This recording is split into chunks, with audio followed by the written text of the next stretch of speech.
Hi, I'm Candace. I'm the politics editor at Blavity Politics. I'm here chilling with the rest of the Blavity crew, sitting with presidential candidate Mayor Miramar, Wayne Messam. Hey.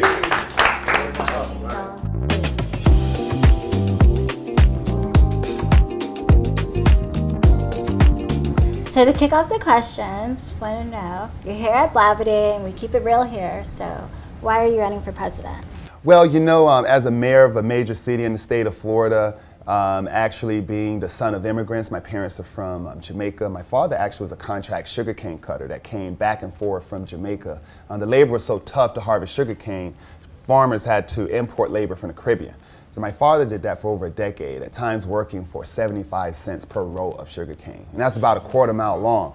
So I learned the hard values of work from my mother and my father growing up in western Palm Beach County in South Bay, Florida, with the heart of sugarcane company. I went to Florida State on football and academic scholarship. I played for legendary coach Bobby Bowden, was a national champion on the '93 team on the first national championship of Florida State. Go Noles. And had a brief stint with the Cincinnati Bengals in the NFL, and my NFL career was cut short. My wife and I, we started a construction management company, which is one of the fastest growing minority construction companies in the state. And then I became mayor of the city of Miramar, where I had the opportunity to serve nearly 150,000 residents. And when you look at the issues in Miramar that we are solving in terms of a lot of progressive issues, I'm suing the state of Florida right now so that we can have more control of gun safety in our city. I'm fighting oil drilling right outside of our city in the Everglades. And we passed a living wage in our city. We have a really fast-growing economy, one of the fastest-growing economies in the country. We're actually stealing jobs away from China while other cities across America are losing jobs in manufacturing to China. So I figured that, these are issues that Americans are facing. I mean, people are working 2 and 3 jobs because they can't make ends meet. They can't afford health care. They say you have to have a 4-year degree to get a high-paying job, but then you graduate from college and you're sacked with tens of thousands of dollars in student loan debt. So the American people needs a champion. Needs someone who's going to fight for these issues, and the sense of urgency isn't coming from Washington right now. I'm not from Washington. I'm an outsider. I'm a mayor of a city. I'm an average, everyday guy that's living the American dream that attracted my parents to this country. And I feel that American dream is slipping away from most Americans. And I want to be the champion to bring that American dream back to everyday, average, working class and middle class people. I got a question real quick. Yeah. So I know those are things that we should know about you, but I feel like anyone could say that, So I'm wondering, what's something like maybe a fun fact or like a random thing that we might not read in the papers or anything about that we can relate to you, or just, it doesn't even have to relate to us, but like be able to know more about you, Does that make sense? Yeah, it makes sense. It makes sense. I think things that stand out for me that's unique, because I think what you're saying, what's unique about me. Yeah. I love fitness and wellness, even though I'm so far removed from professional athletics and playing football at Florida State. I actually started a run club in my city. We have to take care of ourselves. Our vessels is our most important prize. So I think if anyone walks away to know that, I get up 4 o'clock in the morning to go either hit the gym or to run, because my health is that important to me. If I'm not willing to invest in my vessel and myself, then I won't be the best father I can be. I won't be the best businessman I can be. And I definitely would not be the best president that I aspire to be. So I think that's right. So I think that each of you all deserve to put yourself on a silver platter and wine and dine yourself by investing in yourself. And I encourage each of you to do that. So you say no to patties too? No, sometimes I do. Sometimes I do, but not every day. Not every day. Not every day. It's funny, just piggybacking off of Tracy, in order to have or think of yourself as a potential president, everybody has to think of themselves as a winner, right? All the different nominees, what do you say to haters who say that you don't have a chance to become president? And then how do you also to distinguish yourself amongst all the other candidates, because all the other candidates think of themselves as winners and have overcome crazy odds just to even think of themselves as potential presidents? Well, first of all, just to put yourself out there to run for this office takes a matter of guts, no matter who you are. I think it's not difficult for me to stand out as one of the candidates, because first, I'm 6'5", I'm a brother, and I'm a mayor of a city, and mayors are not traditionally known for running for President of the United States. So just by having the audacity to step out, I think separates myself. But I think what makes me a unique candidate is that I'm an outsider. I'm not from Washington. I'm a business owner who knows how to make a payroll, but yet I'm a mayor who understands the importance of passing a living wage in my city. I even banned the box in my city because, you know, everyone needs a second chance if we've made a mistake, and you shouldn't be shackled to the transgressions of your past if you're trying to move yourself forward. You know, I will be able to get on the debate stage, and I'm asking everyone to help me get on the debate stage by being one of my 65,000 unique donors that I have to make that debate stage. Can I be candid? I want you to be. Something you said right now, you mentioned, this current president, and one of the things that he campaigned on as well was that he is an outsider. So when I heard that, kind of took me back a little bit. Okay. So, being a business owner, that's one of the other things I heard you say. How are you going to distance yourself from the president, the person in office right now, that campaigned on that? What's your differentiation? Because, for me, it was kind of a whoa. So how would you address that to the community who feels the outsider is not necessarily a good thing? Well, I think when you compare Wayne Messam to Donald Trump, there is a valley of difference between the two of us. And the thing, I'm working on almost a decade of public service as an elected official. What he did not bring to the table. All right, he didn't come into office talking about having concerns of any of you. If you have a student loan debt you're paying right now, raise your hand. Right? Everywhere I go, at least 2/3 of the room raises their hand. He didn't come into office talking about wiping that away from you to free up $300 to $400 out of your disposable income so that you can buy a home, so that you can invest in the business, so you can invest in your retirement. He did not say that. He's not talking about passing a living wage or even raising the minimum wage of this nation. These are the things that I'm advocating for. I have a very aggressive plan in terms of gun violence. He's not talking about banning assault-style weapons. He's not talking about universal background checks and making sure that people who shouldn't have guns should have guns. He's basically pitting Americans against Americans. I'm the son of immigrants. And what is he saying about immigrants? We're thieves, we're murderers, we're drug pushers. No, my father was a sugarcane cutter. My mother was a cook who used to feed the men in those sugar canes and became a domestic worker. And look at their son here now, petitioning to be the president of the United States. So I think I draw vast contrast when you compare what a Messam administration would look like and what he proposed when he was running for president. As somebody who voted for change in 2008 and again in 2012 and didn't necessarily see all of the tangible legislative wins that I wanted to see in terms of explicitly for black people. So what would you do if elected president to specifically address the issues of the black community in this country? And what do you think those issues are?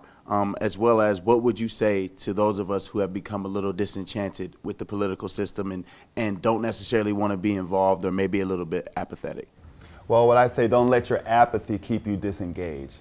Because if you let your apathy disengage you from the political process, then you become the croissants that's on this table, ready to be devoured by whoever is engaged and whoever is making the policies, who is making the appropriations, right? I don't want you to be the fudge and the raisins and the dough, all right? I want you to be the dough maker, okay? So you have to get involved, organize, right? Organize. Whether it's blocks of people, this is what controls the political process. It's money and big blocks of people who are organized. So if you got the money, apply it to the political process. If you got the support with the people, organize and get involved in the process. And that would be my advice to you. Most of us don't have the money, and I think reparations is a huge topic amongst candidates this year. What is your stand on that matter? Well, first of all, I would say that this nation has yet to deal up front and head on the issue of enslaved people that built this country with free labor. All right? We have to recognize that first. And obviously, black people that are in this country that are descendants of those enslaved people, all right, are in current situations today as a consequence of that free labor. But it's more than just the money that was not paid to former enslaved people, because it evolved in terms of, as this nation accepted blacks into this society, and we went through the civil rights issues until we are today, there's still other consequences that were caused by Jim Crow laws, redlining, not even being able to stay in certain neighborhoods, not having the access to funding to purchase housing and getting certain loans from banks. These are all things that have compounded over the years. So folks will say that, well, I've never owned a slave, and maybe because the question about reparations have always come up. So I think as president and me running as a candidate, I think what we have to do is I support the H.R. 40 bill that's being proposed, which will basically, it will scientifically study the actual impacts of enslaved people's free labor and what it means today. Because if we're going to say reparations, what are reparations? We have to define it. And to define it, we have to be able to scientifically say, who was impacted, what were the implications of this policy that was implemented over the years, and this group of people not having access to this type of resources that other white communities were able to have. So now when the study is done and complete, we have a full set of information and a complete perspective of what has happened. And then we can actually put remedy to repair the consequences of the free labor of enslaved people that helped build this country. And I think until we do that, we will always be demagogued in terms of how does this nation face up front the results of what happened to our forefathers that were in this country, that helped build this country to where we are today. And that's my position. Okay, so let's talk about student debt. As you mentioned earlier, a lot of millennials have student debt. Yet student debt forgiveness is a hot topic that anyone is using on their campaigns. So why have you decided to make that a main focus of your campaign, and what strategy do you have to be able to tackle that? Because a lot of money can be made with the higher education system. Well, the thing is what I'll do is I'll put into clarity and give a correction. I'm the only presidential candidate that has proposed a plan to forgive the $1.5 trillion in outstanding student loan debt. And so do you plan on doing that through law and legislation, or is there what's the specific steps? How I will do that, first let me explain what it is. The $1.5 trillion in out student loan debt is not only, burdened by millennials, recent graduates, parents, grandparents that are funding higher education for their kids, all right? We will pay for this by repealing the nearly $2 trillion in the Trump tax cut that was planned, that was passed, all right? That went to corporations and the richest of Americans. There's 44 million people that have this debt. It is the second largest consumer debt, second only to housing. It's 500 million more than credit card debt. If I was to ask the question, everyone probably would have raised their hands and said that credit card debt is the highest consumer debt. But this student loan debt is the second highest, and it's costing $400 a month and $30,000 on average. All the other candidates are just talking about having debt-free college and lowering the cost for education. They're not dealing with what is owed right now. Before we can deal with debt-free college, let's deal with the $1.5 trillion that's outstanding. And we're going to do this not as erase their debt, because the right side is going to say, oh, well, they are responsible for their own debts. But not really. You're not responsible for it. Because what you're told that you have to do to get a high-paying job, you got to get a higher education, right? Corporations demand it, or you won't even be hired because you won't have the skill set or the training. So it's not just this free choice you make. But guess who have to borrow the money? Working class people, mostly people of color, and middle class Americans. That's who have to take on this debt. So by doing that, we're going to propose it as an economic stimulus. And what that'll do is in the first year, it'll add $80 to $100 billion in real GDP the first year. And in the first couple of years, we'll create over 1 million to 1.5 million jobs. It'll free up $400 on average to the average borrower. How are you going to appeal to millennials in a way that comes off as authentic? We're a very finicky group, and we can be very judgmental and turn on people like that. So how are you going to appeal to us in a way that seems authentic and relatable? Well, I've had a lot of practice between my twin daughters and my 21-year-old son. My twin daughters are 19, so I not only get it, I'm so proud of my children. They keep me straight. They keep it real with me, just like this discussion, has been very real, and I really appreciate it.